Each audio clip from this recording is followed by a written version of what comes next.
Welcome to Dead Vision. Tonight's episode is about 3 night shift guards. 3 men, 3 different nights, each ending in a way they really didn't expect. Listen carefully. This file tells the story of a man who worked in the same small building for 3 weeks and then disappeared in a single night.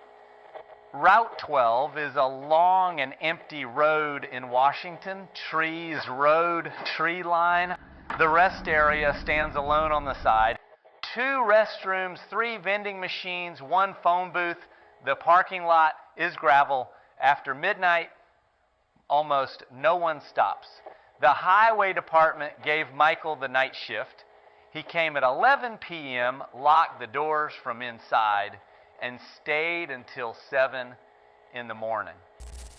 The first week was quiet. Everything felt normal. But in the second week, things began to change. Tom Gallagher, who worked the day shift, described the first odd moment like this. One morning during shift change, Michael asked me, "Do the lights turn off by themselves at night?" I said no. He looked at me like he wanted to say something else, but he didn't. He wrote nothing in the logbook that morning. 3 nights later, he did. There was only one line, 2:30 a.m., women's restroom lights went off. 2:45 a.m. came back on. Front door was locked. This meant nobody went in or out while the lights were off. So if someone was inside during that darkness, that person was already in the building. Michael did not write that part. He only noted that the door was locked. The third week started. That was the week Michael would disappear, but nobody knew it yet. On Thursday night, Highway Patrol Officer Dennis Cole stopped for a break. He tried to buy coffee from the machine. The machine took his money and gave nothing back. Dennis called for Michael. Michael came from outside. He had a flashlight in his hand. Dennis later said, "I asked him, 'What are you doing out there?' He said, 'It's too cold inside.' Outside was freezing. It made no sense. He couldn't fix the machine and gave me my money back. He looked tired, but not shaking, just empty. I got in my car, looked in the mirror. He didn't go back inside. He stood on the gravel looking at my headlights." Michael wrote nothing in the logbook that night, but the next night he did. The next entry was longer. His writing was messy, the lines too close. 1:15 a.m. heard footsteps in men's restroom, nobody there. 1:40 a.m. heard sound from phone booth, receiver was in place. 2:50 a.m. women's restroom lights went off again, bulbs fine, fuse fine. 3:05 a.m. lights came back. Below it, one small line, someone walked on the gravel. I went out. Nobody there. When someone walks on gravel, there is sound. There are marks. But in the morning, the parking lot looked clean. No disturbed spots. Next morning, Tom arrived. Michael was not inside. His car was in the lot. Tom checked the building, found nobody. 10 minutes later, Michael walked out from the woods. Tom said he walked out alone coming from the trees. His face was pale, eyes red. I asked, "Where did you go?" He said, "Just walked. That's all." Michael got in his car, forgot to close the door, got out, closed it, got back in, then drove away. Tom thought about calling the sheriff, but there was no missing person, no fight, no blood. He didn't call. On Saturday night, Michael came for his last shift.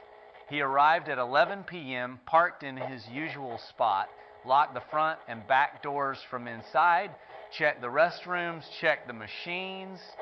Everything looked normal at the start. After midnight, a truck driver stopped, used the restroom, and left. Did not see Michael. He thought the worker was in the back. Right after that, a young couple entered. They also didn't see anyone.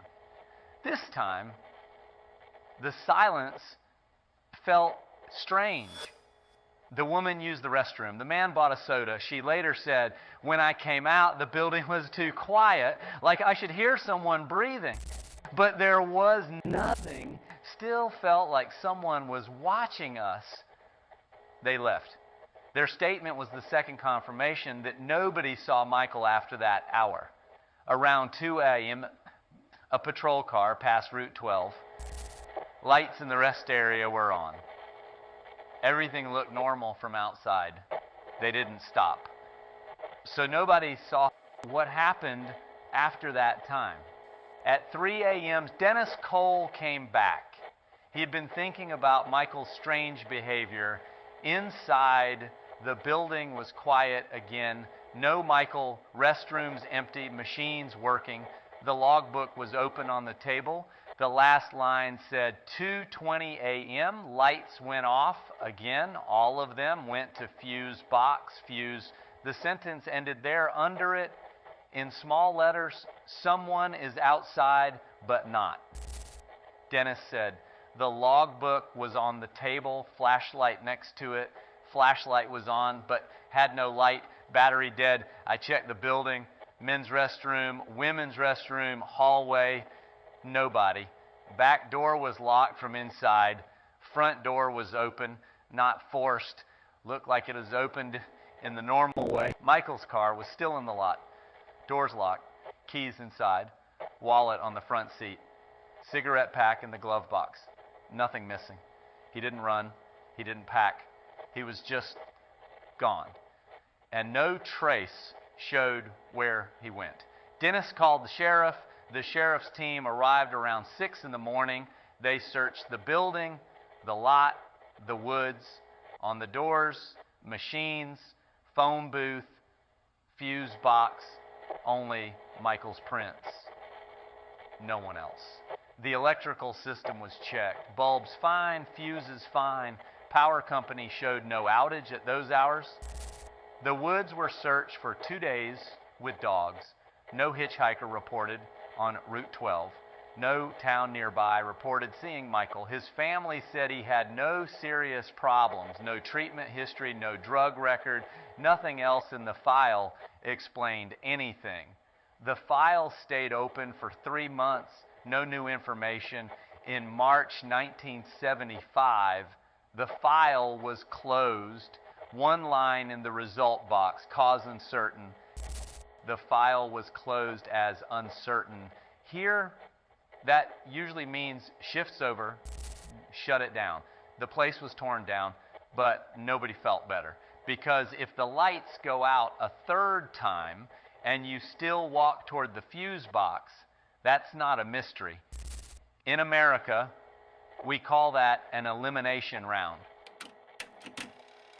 This file was sent to me by someone who asked to remain anonymous.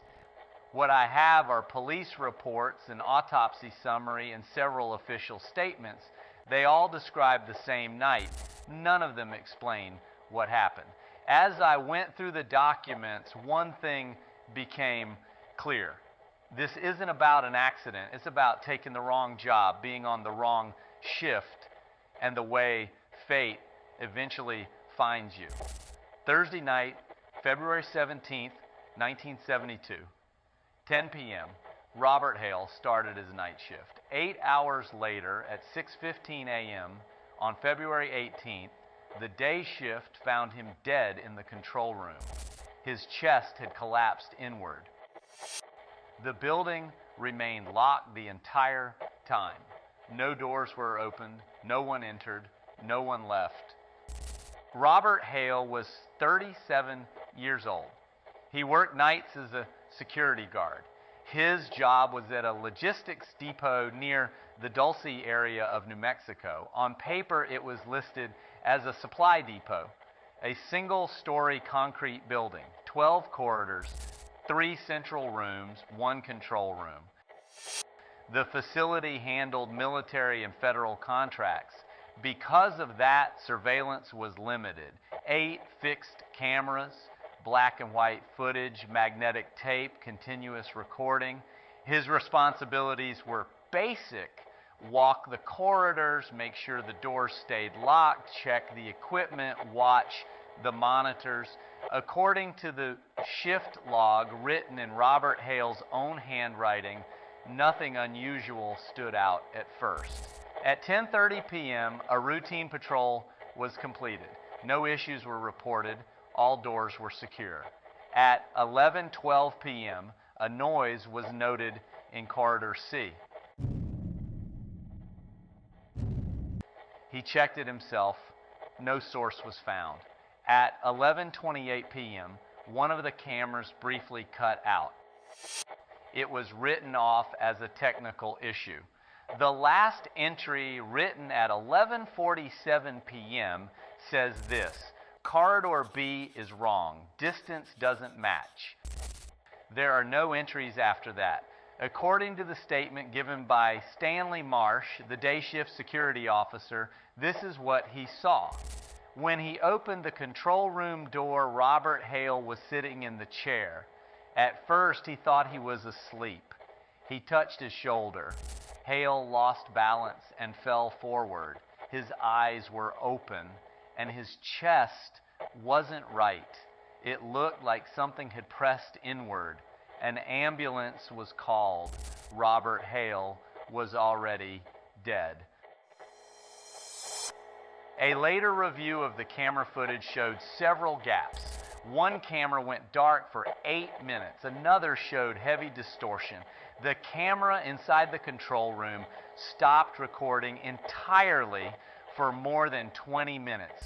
The last clear image shows Hale in the chair. Head down, no movement. When the recording comes back, he's still there. Same position, but his chest has collapsed inward. There are no signs of anyone touching him. No struggle, no forced entry.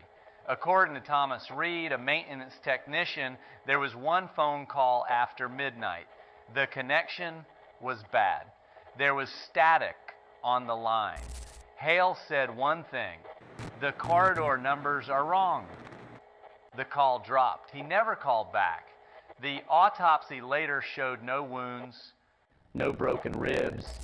The chest cavity had collapsed inward, bones intact. The heart and lungs were under extreme pressure. Doctors couldn't explain what caused it. Toxicology was clean. The cause of death was listed as undetermined. A federal team later stated the building was secure. Missing footage was labeled a technical failure. The file was marked classified. The investigation was closed. The official cause of death was listed as heart failure. The depot was quietly shut down. No explanation was given. This file was closed as heart failure. No one asked why his chest collapsed inward, because the answer to that question couldn't be written into a report. This story doesn't come from a file. It wasn't taken from a report.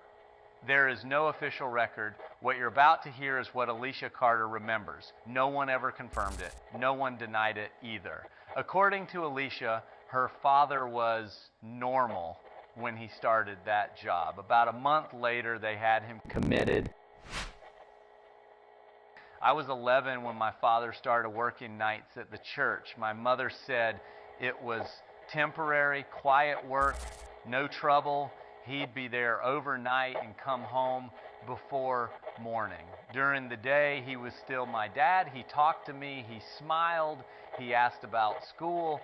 If you saw him then, you wouldn't think anything was wrong. That's why no one worried at first. What changed were the nights. When my father came home from work, the house felt quieter. He didn't turn on the lights. He took off his shoes and sat in the dark.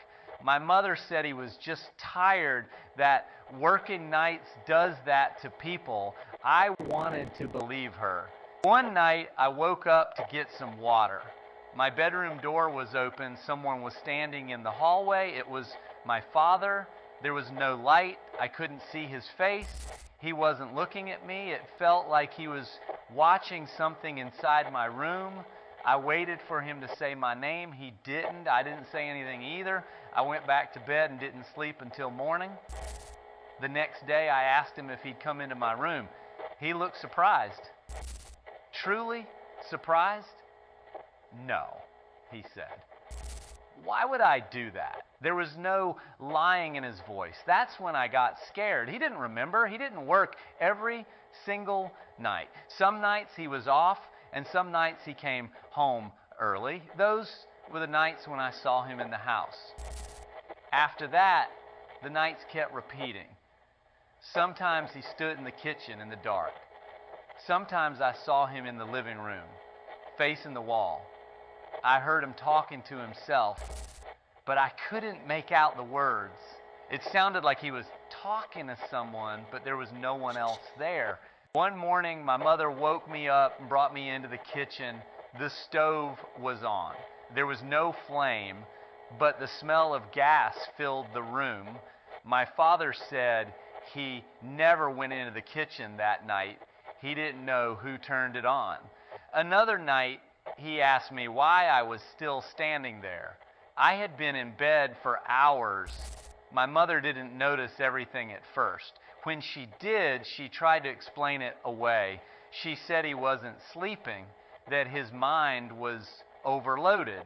When we asked him about the nights, he didn't deny anything.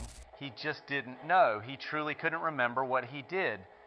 One night I found him in the living room again. He was facing the wall, kneeling, talking to himself. He wasn't whispering. But the voice didn't feel like it was meant for me. It felt like he was speaking to someone who wasn't there. When he noticed me, he stopped. I asked him what he was saying. He said he didn't remember. After a while, he started repeating certain words. Sometimes he said, "Quiet." Sometimes, "Stop." Once I heard him say, "Don't look." I didn't know who he was talking to. I told my mother. She said it was probably dreams. But dreams don't kneel in the living room. One evening my father was home. He wasn't working that night. After dinner, he turned off the lights. My mother asked why. He paused, then said, "Habit." That was all. No explanation. Well, I noticed something then. He seemed calmer in the dark. One night, I woke up and saw him standing in my doorway again. This time, he stayed longer. My mother woke up and came into the hallway. He looked at her but didn't respond. She said his name. He suddenly blinked like he'd just woken up. "What am I doing?" he asked. He honestly didn't know. The next day, we went to the doctor. My father answered every question calmly. They said stress. They said lack of sleep. One of them lowered his voice and used another word. He didn't say it loudly. He didn't explain it. He said psychosis.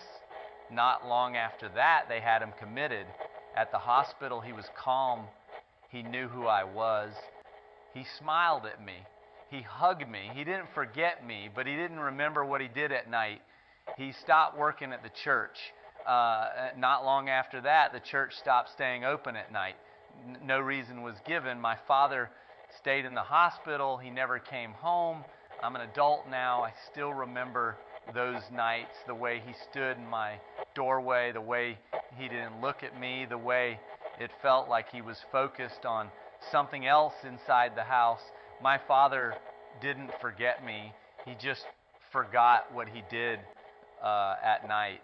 And sometimes I think that's worse. Alicia's father went to work at night. He came home. Something else did too. They had a name for it.